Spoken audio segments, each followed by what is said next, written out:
আসসালামু আলাইকুম সবাইকে। আপনারা গত কয়েকটি ভিডিও টিউটোরিয়ালের মাধ্যমে ইনলাইন CSS, ইন্টারনাল CSS এবং এক্সটার্নাল CSS সম্পর্কে ধারণা লাভ করেছেন। আর এই ভিডিও টিউটোরিয়ালের মাধ্যমে আপনাদেরকে ক্লাস এবং আইডির ব্যবহার সম্পর্কে ধারণা দিব। সো প্রথমে আমি কোড এডিটরে যাব। কোড এডিটরে যাওয়ার পরে আমি যেটা করে রাখছি সময় সেভ করার জন্য, প্রথমে একটা ফোল্ডার নিয়েছি কোড এডিটরে।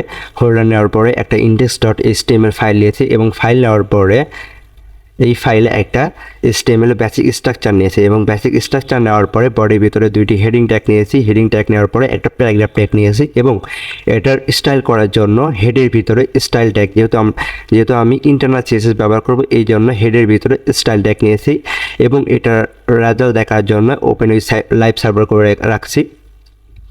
সো আমি প্রথমে যেটা করব, সো ক্লাস এবং আইডি ব্যবহার দেখাবো এই ভিডিও টিউটোরিয়ালের মাধ্যমে। সো ক্লাস ব্যবহার করব প্রথমে। সো প্রথমে ক্লাস ব্যবহার করার জন্য অবশ্যই আরেকটা জিনিস, প্রথমে একটা জিনিস দেখাই। সো আমরা প্রথমে এই হেডিংটাকে কালার করব। হ্যাঁ, এই সনটাকে কল করব, এই সনটাকে কল করে কালার দিব। হ্যাঁ, ধরেন কালার দিলাম হচ্ছে ব্লু কালার দিলাম। এখানে লক্ষ্য করেন আমি এই সনটাকে কালার করলাম, কিন্তু এই বডির ভিতরে যে কয়টা হেডিং ট্যাগ আছে প্রত্যেকটা হেডিং ট্যাগেই এই কালার হয়ে গেল। আপনারা চাচ্ছেন শুধু এই প্রথম হেডিংটাকে কালার করবেন, সেহেতু কী করবেন, এই ক্লাস ব্যবহার করবেন। ক্লাস ব্যবহার করার সুবিধা হচ্ছে আপনারা যে একটা বড় প্রজেক্ট করতে যাবেন, ধরেন এই হেডিং ট্যাগকে যদি কালার করতে যান, এই প্রজেক্টের যতগুলো হেডিং ট্যাগ থাকবে প্রত্যেকটাতেই সেম স্টাইল হয়ে যাবে। সো একটা শুধু হেডিংটাকে কালার করতে গেলে আমরা ক্লাস ব্যবহার করব। হ্যাঁ, ক্লাস ব্যবহার করার জন্য এই ডাবল কোটেশনের ভিতরে একটা ক্লাসের নাম দিতে হবে। আপনি ইচ্ছা মতো যে কোনো একটা নাম দেবেন। আমি দিলাম ধরেন হেডিং দিলাম, আমি ক্লাসের নাম দিলাম হেডিং। এখন আমরা এই স্টাইল ট্যাগের ভিতরে এই হেডিংকে কল করব। সো হেডিংকে যদি আমরা কল করি, আপনারা একটা জিনিস লক্ষ্য করবেন, যদি হেডিংকে কল করে যদি আমরা কালার দেই, ধরেন ব্লু কালার দিলাম, এই দেখেন এখানে কিন্তু কাজ করতেছে না।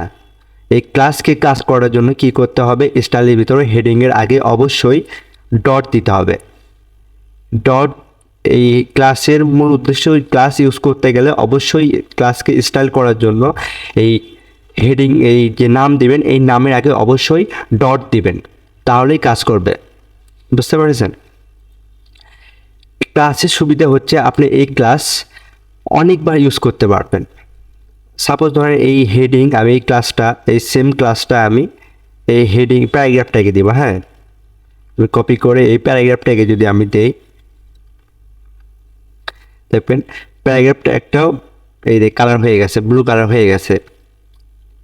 এটা হচ্ছে ক্লাসের সুবিধা।